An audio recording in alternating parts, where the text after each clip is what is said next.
This team is an absolute joke.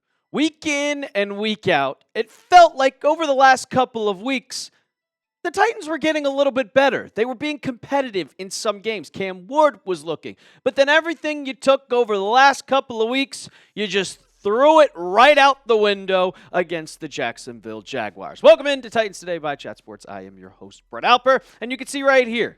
Didn't do a recap. I was a little busy over the last couple days with Thanksgiving week, but you can see right here, 25-3. And the Jags, I don't even think the Jags are that good despite their record of 8-4. Yeah, Trevor Lawrence played fine. Bashil Tootin did not do much. Jacoby Myers had a good game. But you can see right here, no touchdowns. Tony Pollard fumble. Jameer DK fumble. It was a disgusting performance on the field. It felt like the Titans couldn't do anything, and it was all because of the head coach. And we're going to get to the head coach, Mike McCoy, on just how bad his coaching is and why he shouldn't even be considered. If you could fire the interim head coach, which I'm pretty sure you could, you should do that right now, because it's not even fun to watch this team. So I'll ask you guys, before we get into the news that we got this morning, are you still watching this team, or have you kind of just said, this is a lost cause. I know the Titans are going to lose at 1-10 so far this season, or 1-11, I think, now at this point. Are you still watching this team, or are you just waiting for the NFL draft so the Titans can get the first overall pick? Let me know down in the comments section. We got this tidbit from Jordan Schultz this morning at about 9 a.m., and the Titans and veteran linebacker Kyzir White have mutually agreed to part ways. He will go on waivers and should become a free agent as he would be cleared.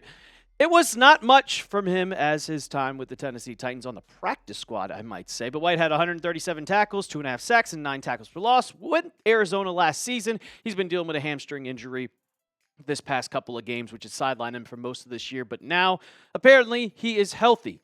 And Jordan Schultz later said that Kyzir White asked for his release. He wanted to be cut from this Tennessee team. And honestly, with a guy that still is in the back half of his career, where he thinks he has something left in the tank, do you really blame Kyzir White for wanting to get released? He was sitting on the practice squad. He only got called up for one game for the Tennessee Titans, and that was against the Colts, and he really didn't do much. But you could see he's got the tangibles. He's getting up there in age. He's over 30, but 6'2", 216 pounds.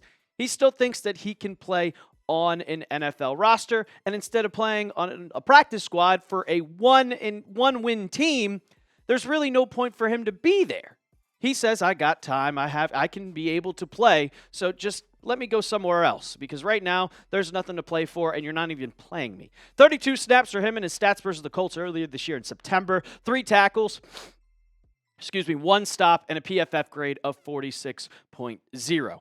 And after that, he was dealing with a hamstring injury for the last couple of games, so he wasn't able to really play on the roster. But when you're healthy, I would have said, screw it. What do you have to lose? Just let him have fun out there at this point, call him up, and let him go. But this isn't the first time this season that we've seen someone request a release. We literally saw it last week in Quandre Diggs. And the Titans, I understood that one. I said, well, they're going for younger. They have Xavier Woods. They have Kevin Winston Jr. that they're playing. Tyler Lockett requested a release, and he went to the Raiders.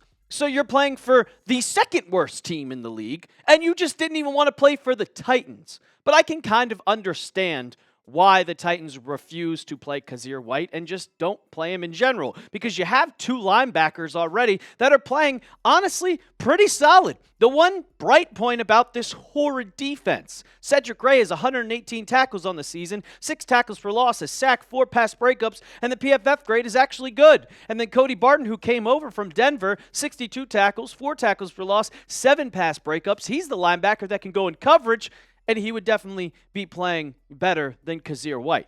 But when you have 3 guys this season, and probably more that have asked for a release, I mean, they traded away Roger McCreary, they traded away Draymond Jones, you traded away Jarvis Brownlee Jr. When you have people asking for their release, it shows that no one wants to play for this team.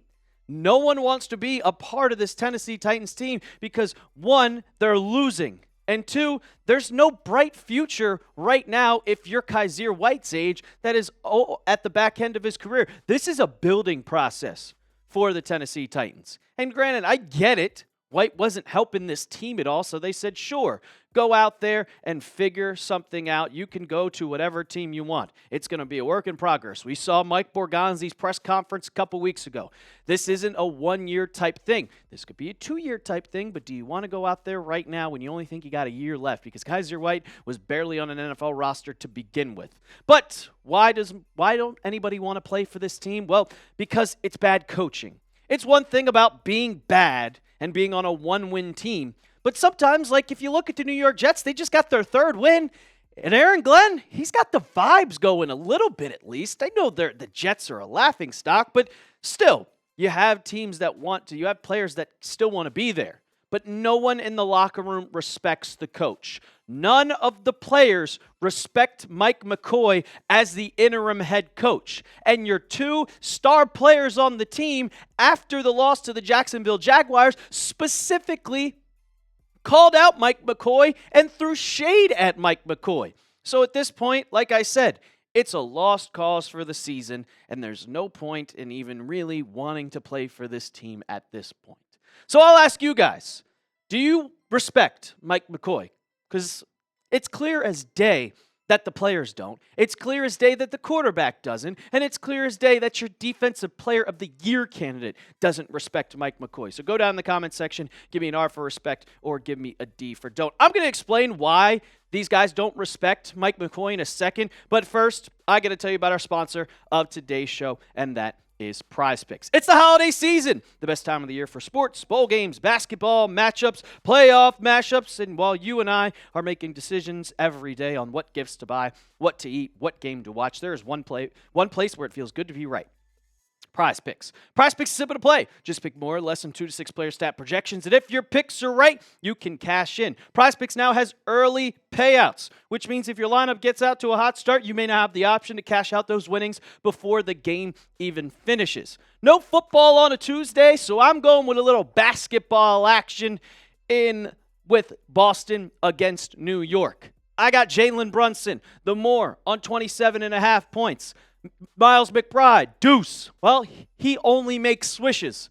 Go watch the game. He only makes swishes. I got the more on 2.5 3-points made. And then Peyton Pritchard, I got the less on his rebounds at 4. New York has a lot of big men in Karl Anthony Towns and Mitchell Robinson. You can download the app today and use code CLNS to get $50 in lineups after you play your first $5 lineup. That's code CLNS to get $50 in lineups after you play your first $5 lineup. Prize Picks.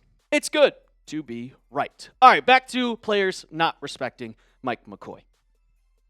Cam Ward, he called out the head coach of the Titans after Sunday's game. And this is not the first time where they've asked questions, where they've asked Cam questions about his decision-making, or Mike McCoy's decision-making. And I don't blame him, because Mike McCoy has been way, way, way too conservative for just a one-win team. And what exactly was Cam Ward talking about? Well, here is his answer. They asked him about it, and he says, we need to go for it, I believe, and responding to question about kicking a field goal on 4th and 3 when the game's pretty much over. What do we have to lose? We talk about it all the time. Mike knows my mindset. I want to go for it. Yeah, I don't blame Cam Ward. He is trying out there to win the football game. He's trying to go out there and do whatever he can. And I respect Cam Ward. I respect his grind and still his dedication to this team on trying his hardest to try to get a win. And it takes going for it sometimes. This isn't the first time, though, that this has happened where Cam Ward is getting tired and tired and tired of Mike McCoy's decision-making. You guys remember a couple weeks back when you didn't go for it, when the game was in your hands? I think it was against the Los Angeles Chargers. And you had the opportunity to go down there and score a touchdown and maybe tie the game. But guess what? You didn't. You punted the football. And Cam Ward said on the sidelines, you could see the camera reading his lips, said, "What the F are we doing, Mike?" And all of us, we're asking the same exact thing. I already had a graphic made about how conservative Mike McCoy has been this entire season. And I just had to add to it. The 3 were already there. I added this one at the bottom. Not going for it on 4th and 2 at the 28. That's where it came from Cam Ward saying WTF. Then, against the Texans, after you scored the late touchdown, you decided to kick a field goal. Go for 2 at this point, man, versus the Colts. You punted on 4th and 3 at the 40 when the game was almost over, but then you made it over after punting it away, and against the Jags on Sunday. You punted on 4th and 1 in the third quarter, down 18-3. Conservative doesn't win you football games. Conservative doesn't win you head coaching jobs. You're 1-10. You have nothing to lose. Go out there and try to upset teams. Go out there and try to ruin someone's playoff chances. You are playing scared as hell, and it's almost like, are you tanking? Are you trying to lose? Because I know that Cam Ward and Jeffrey Simmons aren't trying to lose. And Jeffrey Simmons, he put the writing on the wall and said, I ain't having Mike McCoy be my head coach. And this is what he said after the game. We have to have somebody that is going to change the culture around here when they hire a new coach. So clearly, he doesn't want Mike McCoy, which I don't blame him. But coaching is everything in the National Football League. There are 2 teams that lead the AFC and the NFC right now in the NFL. The Chicago Bears are the leaders in the NFC. Who's their head coach? Ben Johnson. When did he get to Chicago? This year. Oh, back in New England, who was one of the worst teams in football last year. They hired a new head coach in Mike Vrabel. Yeah, we know all about him. You fired Vrabel to get Brian Callahan. How's that working out for you? The Patriots hire Vrabel. They're now the number 1 seed. 2 first-year head coaches are the 2 number 1 seeds in the NFL. And also, these 2 teams, not only are they having a first-year coach, second-year quarterback. Maybe the Titans can do that. Maybe the Titans could do it second year with Cam Ward. It's a possibility. Nobody thought the Bears or nobody thought the Patriots were going to be the 1 seed after 13 weeks in the NFL with their second-year quarterback, their first-year head coach. But if the Titans can hire somebody that's smart and can do the same thing, who knows what happened. It's a quick turnaround, and this could possibly happen for Tennessee, but you got to hire the right head coach first. So I'll ask you guys, who should be the next Titans head coach? Go down in the comments section. It could be anybody out there. You let me know, and also hit that sub button. We're getting you Titans content all throughout the week. So hit that sub button, and as always, tighten up.